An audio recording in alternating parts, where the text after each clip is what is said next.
Hola, soy José Rivera. Bienvenidos una vez más a Culturas Globales, un programa que nos da la oportunidad de conocer los quehaceres de la cultura y de la historia de diferentes países. Hoy nos informaremos sobre la reforma ortográfica. Veremos un documental donde evidenciaremos el desarrollo de la ortografía del alemán. En el ámbito de lengua alemana, tanto grandes como pequeños deben aprender nuevamente a escribir. Y hasta que los nuevos hábitos reemplacen a los viejos, muchas personas están actualmente un poco confundidas.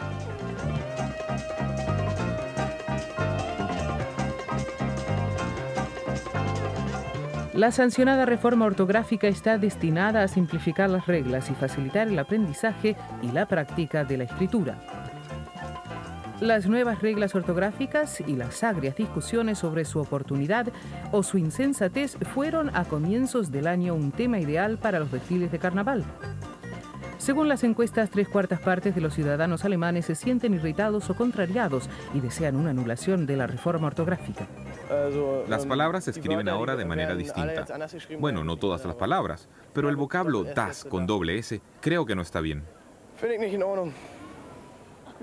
Sí, creo que es bueno, porque simplificará muchas cosas. Al menos así lo espero, sobre todo para los pequeños. Aún con las cosas que aparentemente serán simplificadas, creo que deberemos aprender nuevamente a leer y escribir. Como la mayoría de los padres, yo no estoy muy convencido. Pero si pregunto a mis hijos, ellos creen que saldrán adelante.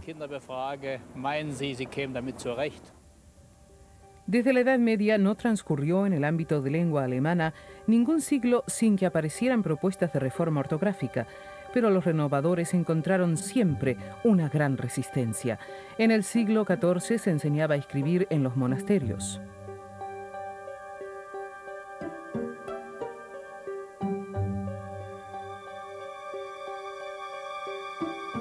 El material didáctico eran textos bíblicos, generalmente en latín.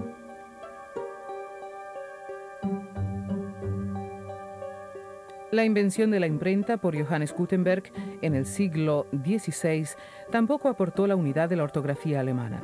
La mayoría de los escritores preferían el latín. El reformador Martín Lutero influyó decisivamente. Su traducción de la Biblia estimuló la creciente difusión y el reconocimiento de la lengua materna escrita y también dio impulsos al desarrollo de la ortografía alemana.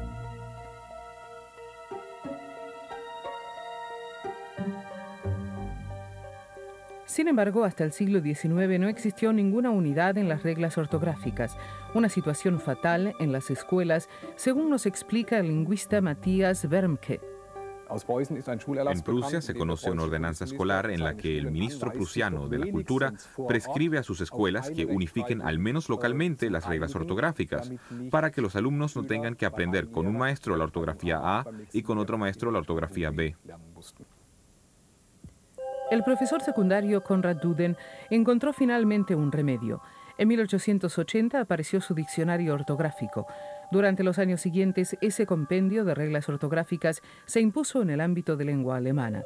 El reconocimiento oficial fue otorgado por un congreso en el año 1901. Rápidamente, las reglas ortográficas alemanas son consideradas demasiado complicadas y se exige su simplificación. El proceso duró decenios y exigió innumerables asambleas y congresos. Las propuestas de reforma fueron constantemente criticadas y rechazadas, pero en noviembre de 1994 fue decidida definitivamente la reforma ortográfica para el ámbito de lengua alemana y sancionada finalmente para Alemania en el verano de 1996. Inmediatamente comenzó la impresión del Duden modificado, así como otros compendios de reglas ortográficas. La reforma otorgó largos plazos a los usuarios del idioma.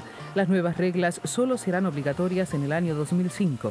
El redactor de jefe de Duden, Matthias Wermke, enjuicia seguidamente las modificaciones. En nuestra opinión, se producirá una simplificación en ciertos sectores de la ortografía, y ese era el objetivo señalado. No se quería ir demasiado lejos, pero desde 1901 se aspiraba no solo a una ortografía unitaria, sino también a una ortografía más sencilla. Estas son las principales modificaciones. La SZ, después de vocal corta, será reemplazada por la doble S.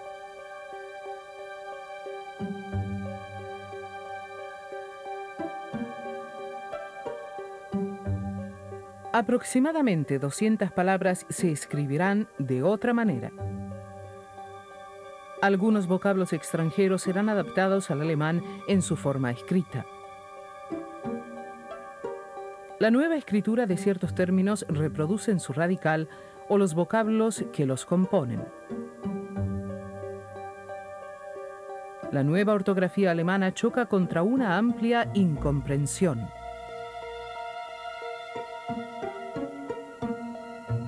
La vieja y la nueva forma de escritura. Para mí lo más absurdo es la regla referida a la SZ y la doble S, porque en el exterior no existe esa letra y hubiera sido lógico eliminarla. El emplearla en algunas palabras y en otras no origina una gran confusión. Yo también creo que hasta hace daño a los ojos. Sería, por ejemplo, como escribir spaghetti sin H o delfín con F.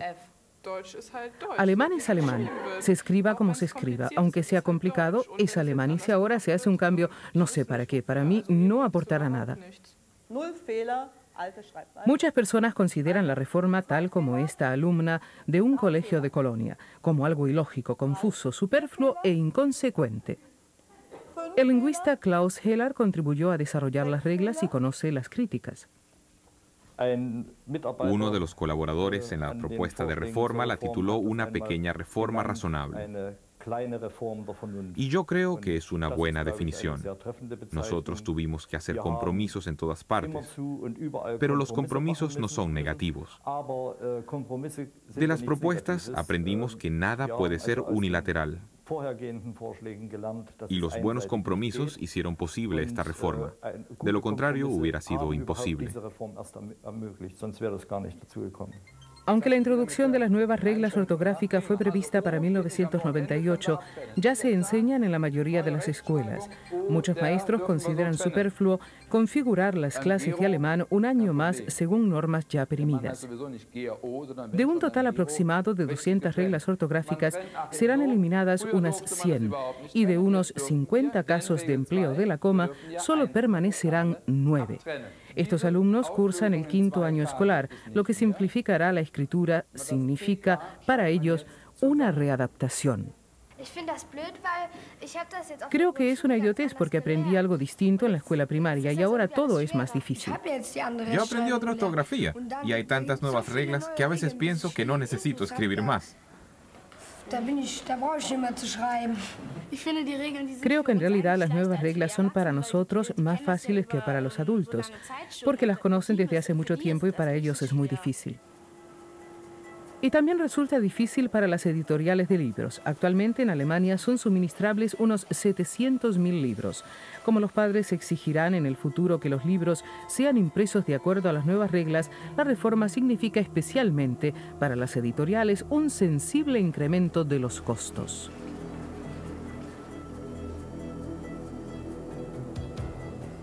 Por cierto, las nuevas obras sobre la reforma ortográfica proporcionan ganancias, pero la corrección de los 30.000 libros escolares existentes significará un costo de 30 millones de marcos, es decir, 10.000 marcos por tomo.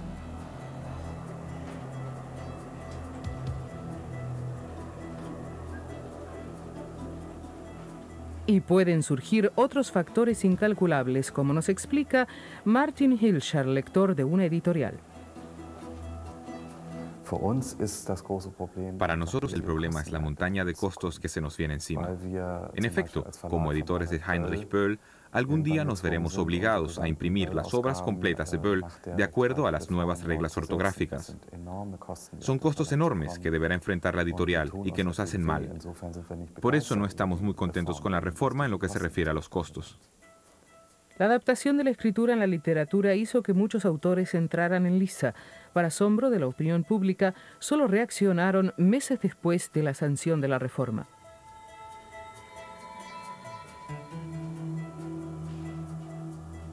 Autores prominentes como Günter Grass, Walter Kempowski y Siegfried Lenz documentaron en una comunicación escrita su opinión sobre la reforma.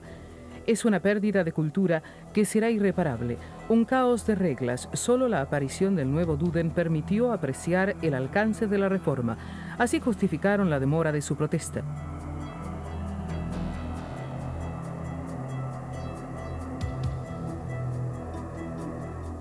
Numerosos escritores jóvenes como Norbert Hummelt no comparten esa irritación. Creo que esa protesta llegó demasiado tarde y por eso fue un poco risible. Yo no puedo comprenderla. La considero un grito del animal de costumbres, pues ya entraron en la edad avanzada, también como escritores. Y creo que detrás de esa protesta se esconde más populismo conservador que la lógica y el entendimiento.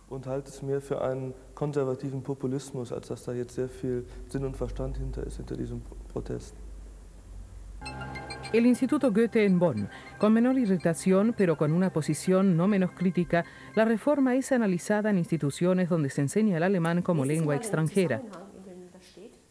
De las 12.000 palabras del vocabulario básico, unas 200 serán escritas de otra manera y las reglas ortográficas fueron reducidas a la mitad. Das war die direkte Rede, ¿no? Ja, eine Frage. Ist es schwierig? Überlegen Sie mal.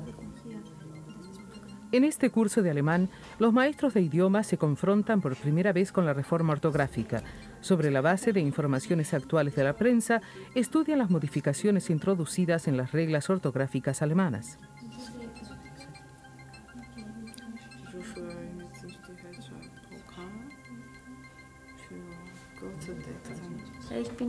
Estoy sorprendida, no me gusta y estoy confundida.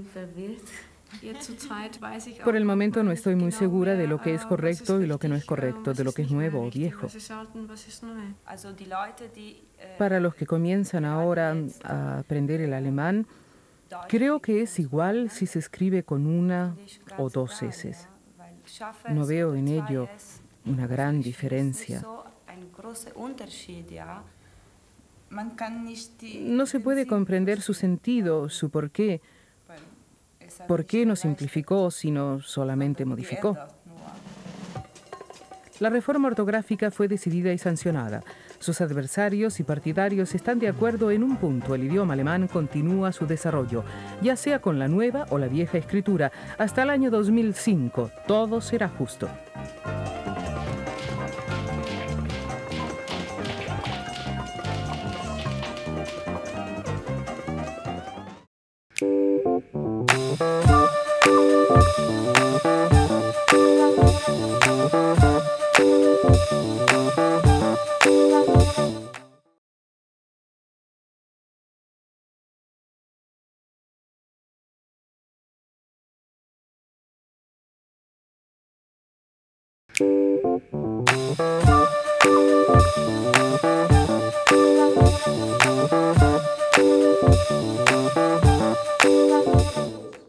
Logramos entender las principales modificaciones en el ámbito de la ortografía.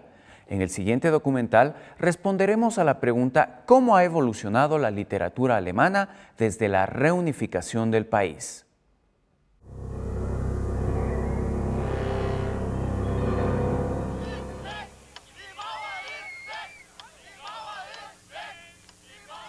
La caída del muro de Berlín en 1989 causó un cambio político que condujo a la reunificación de Alemania.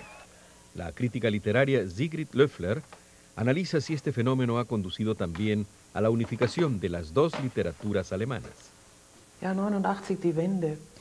El cambio del 89 fue asimismo, naturalmente, un cambio en la historia de la literatura, o sea, un cambio en el análisis de las literaturas, la de la República Federal y la de la República Democrática de Alemania. Se derrumbó el muro. Pero se unificó con esto también la literatura. Los literatos participaron activamente en el debate provocado por la unificación, como Christa Wolf, la escritora germana oriental más renombrada. Antes del cambio mereció elogios extraordinarios. Fue elogiada por sus sutiles críticas en contra del régimen de Berlín Oriental. Después del cambio, repentinamente se enfocó su obra de forma distinta. Se dijo que sus distanciamientos, sus críticas al régimen no habían sido lo suficientemente duras, que al final había estado de acuerdo con él. Fue atacada de esta manera, porque se quería volver a evaluar en su persona toda la literatura de la RDA, la Alemania Oriental. Veo que se quería restarle valor con el fin de imponer su propia noción de lo que es la literatura. Y, como son las cosas en la vida, la historia de la literatura, al igual que la historia general, la escribe el vencedor. Y el vencedor no fue la RDA. La reunificación de 1990 fue objeto de acaloradas discusiones entre los escritores alemanes de ambos lados, entre ellos el propio Günter Grass, posterior Premio Nobel de Literatura. Si bien recuerdo, Günter Grass se manifestó desde un principio muy escéptico con respecto a la reunificación, ante todo sobre las condiciones en las cuales se efectuó. Él habría preferido que se diera más tiempo a la RDA para orientarse. Para que resultase no una gran república federal, sino una federación de estados alemanes con una nueva constitución. Se pretendía defenestrar a Günter Grass y a toda la gente de su generación, literalmente a Grass, para conseguir un espacio capaz de dar cabida a una nueva literatura nacional aún por crear. Se quería allanarle el camino.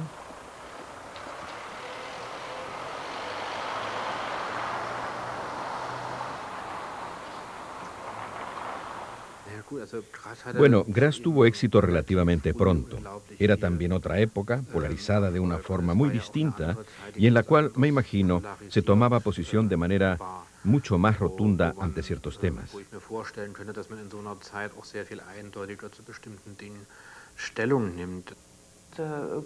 Günter Grass llegó a pensar verdaderamente que había algo así como una profunda opinión o la instancia del escritor que se tenía en cuenta.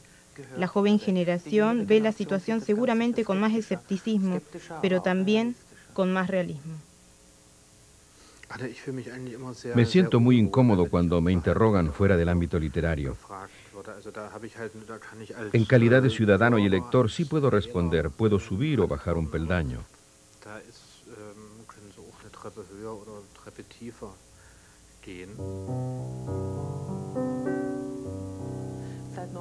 Desde el 89 se viene hablando de que ya es hora de que se escriba la gran novela de la reunificación, de que es muy necesario escribir la gran novela germano-alemana.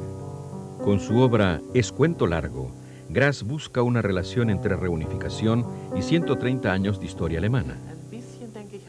Pienso que Günter Grass no se ha opuesto del todo a que su nuevo libro se haya vinculado a esta expectativa, o sea, a que su libro se haya considerado la novela germano-alemana.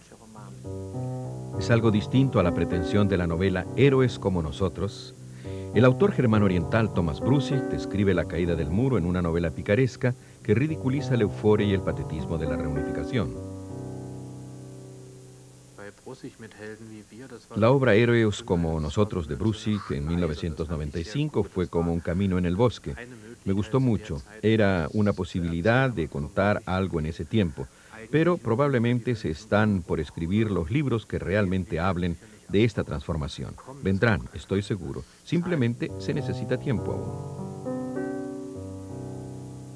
Naturalmente, hay una amplia gama de autores más jóvenes oriundos de Alemania Oriental. Thomas Brussig es uno de ellos. Son literatos jóvenes que en verdad comenzaron a escribir después del cambio del 89. A ellos se les nota que son germano-orientales. Sus vivencias personales las experimentaron en la desaparecida RDA o están marcadas por el cambio y escriben al respecto.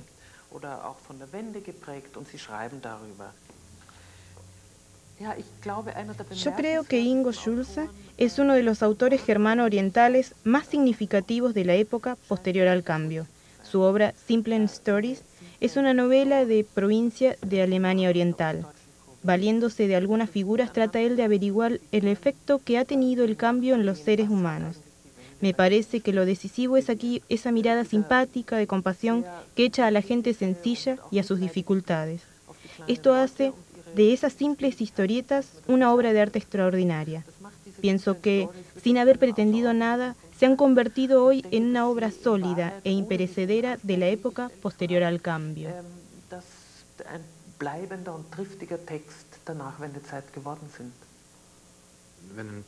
Cuando un libro le habla a uno, cuando uno se siente destinatario de la obra, da lo mismo donde se desarrolla la historia, en Rusia o en Colombia o en Seattle.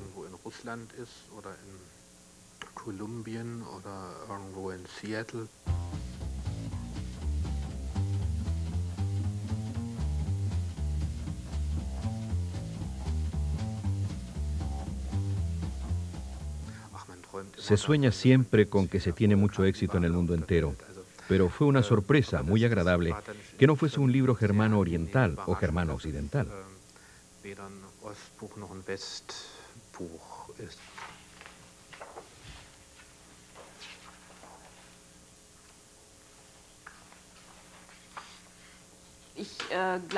Creo que hay una diferencia muy grande entre la literatura alemana del este y la del oeste.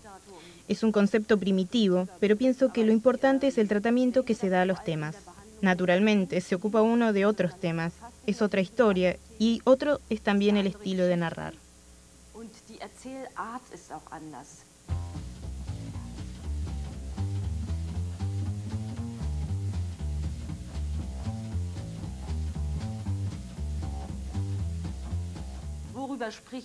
¿De qué hablan las autoras y los autores germano-occidentales? ¿Qué narramos nosotros? ¿Qué tenemos que contar? ¿O tenemos algo que contar? Todos estos temas son superficiales, son vacuidades, jugueteos. Son comedias melodramáticas, pero en el fondo sin contenido. Sinceramente es así. Pienso que no se puede afirmar que ambas literaturas se hayan homogenizado de alguna manera. Simplemente no es el caso. Seguimos teniendo una literatura germano-oriental y otra germano-occidental. Y todavía pasará mucho tiempo hasta que ellas converjan de alguna forma, lleguen a adoptar una perspectiva similar o a tratar temas similares. Cuando uno vive en la sociedad y mira a su alrededor, sabe qué temas se abordan.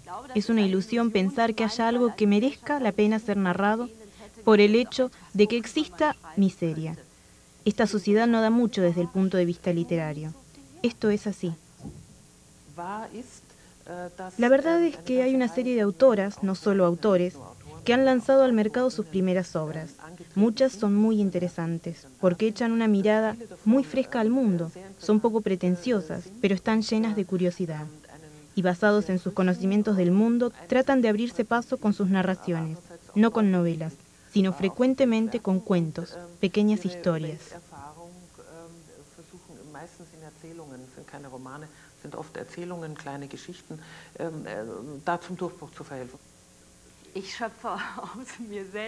Yo me nutro de mí misma, digo siempre, porque naturalmente uno lleva un mundo dentro de sí. Yo he viajado mucho, he visto mucho, he vivido en el extranjero y no he descrito jamás estas cosas. Creo que ellas me han influenciado de manera fundamental y son el motor de mi escritura. Es decir, estar en alguna parte no significa hacer de esto un tema. Haber estado en otro sitio quiere decir que se escribe de modo diferente sobre lo que está cerca de uno.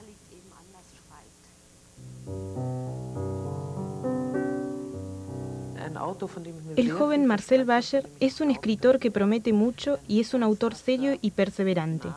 Ha escrito un libro que es y será una de las novelas más importantes de los años 80 y 90. Su nombre es Zorros Voladores. Zorros Voladores es una novela que trata de la época de Hitler. Vuelve a tratar en ella de hacer comprensible la época de Hitler en los medios audiovisuales. Noch einmal versucht, die Hitlerzeit auf den Begriff zu bringen, nämlich auf den Begriff, auf einen medialen Begriff. La situación de hoy es que los autores que han escrito 4 o 5 libros tienen dificultades para ser acogidos por las editoras. Por otro lado, los autores nuevos consiguen adelantos increíbles. Son de buena presencia, en lo posible menores de 30 años, y fáciles de ser lanzados por los canales de comercialización. En la actualidad se registra un auge literario de la joven generación. Las casas editoras los cortejan de forma increíble. Reina una especie de fiebre por publicar a los novatos que debutan. Lo importante es la distribución comercial. Se invierte mucho dinero. Algunos sectores de la literatura alemana están en pie de guerra. Hay ganadores. Esto se refiere también a la literatura alemana, que jamás había obtenido tanto dinero como ahora. La Love Parade de Berlín simboliza la sensación que inspira la vida a los jóvenes escritores de la literatura pop. Estos propagan una visión hedonista del mundo, propia de la generación entregada al placer. Autores como Benjamin Stuckrad-Barre coquetean con los medios audiovisuales. Les gusta provocar. Los autores pop escriben una simulación de literatura. La literatura pop es simulación de literatura. Los críticos simuladores la acogen con gusto en una relación de correspondencia. La percepción se simula de la misma forma que se simula la literatura. Los autores jóvenes se comercializan ellos mismos, es decir, asumen más labores de mercadeo. Se presentan en radio y televisión, asisten a conferencias, discotecas, proyecciones cinematográficas y hacen publicidad audiovisual en vivo. Y se promueven con bombos y platillos.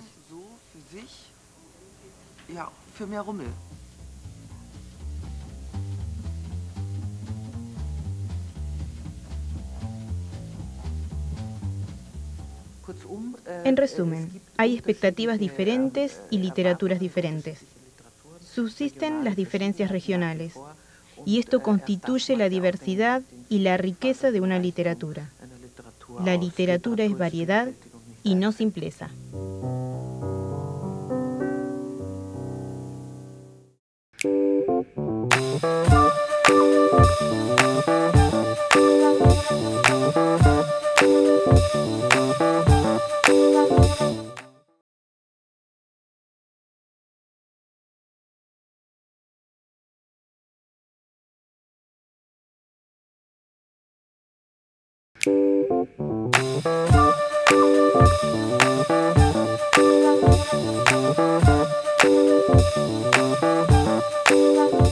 En los años 90, la literatura se diferencia en los estilos de los autores.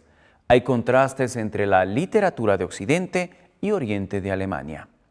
Pasando a nuestro segmento, Dignos de una historia, conoceremos a Gregory Bonilla, un niño que vence cada desafío que se le presenta en su vida.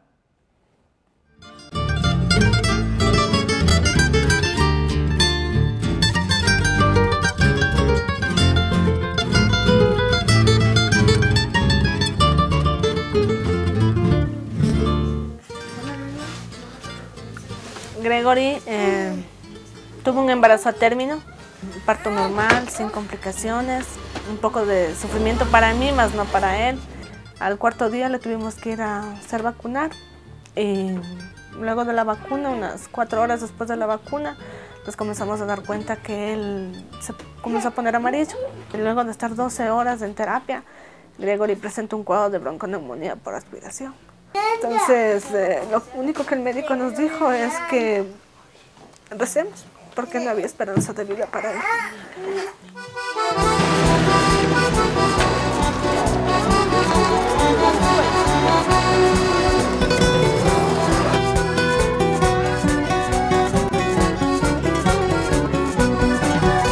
Por ejemplo, en la escuela, yo a las maestras, yo les he dicho, o sea, no marquen diferencia con él y con el resto de niños, porque no hay diferencia. Son niños. ¿Cómo te llamas? Para nosotros es todo. Es un niño normal, es un niño igual para nosotros. Porque nosotros le damos amor. Con mi ayuda ha avanzado bastante.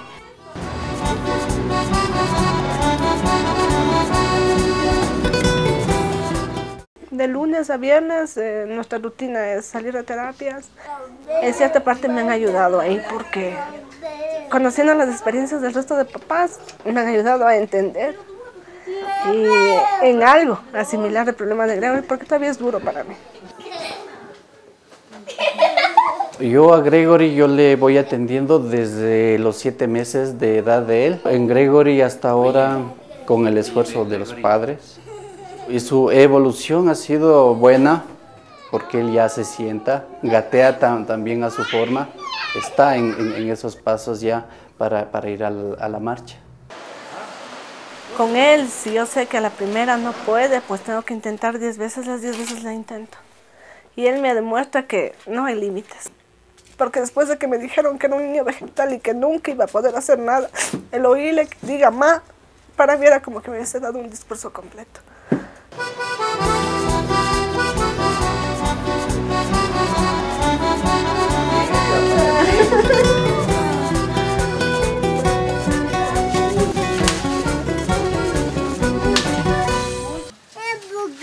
Para empujar, sí, para empujar. La misión Manuel Espejo está haciendo un muy buen trabajo en este campo de las discapacidades, ¿no? La misión Manuel Espejo me ha ayudado mucho. Mi hijo comenzó a recibir el bono. Para mí es un alivio porque tengo para cancelar terapias, tengo para poderle transportar a mi hijo. Gracias, ¿por qué? Por acordarse de nosotros, porque no solo es acordarse de mi hijo. El hecho de que sea beneficiado él, nos beneficiamos nosotros como padres, porque al verle a él feliz, para nosotros es la mejor dicha. O sea, una sonrisa de mi hijo, no hay dinero que me pague esa sonrisa de él. El apoyo y el amor incondicional de su familia han hecho que Gregory siga adelante y que no existan limitantes para él. Esto ha sido todo por hoy en Culturas Globales. No olviden enviar sus sugerencias e inquietudes a nuestro correo electrónico culturasglobales@ciespal.net. Les esperamos en el próximo programa.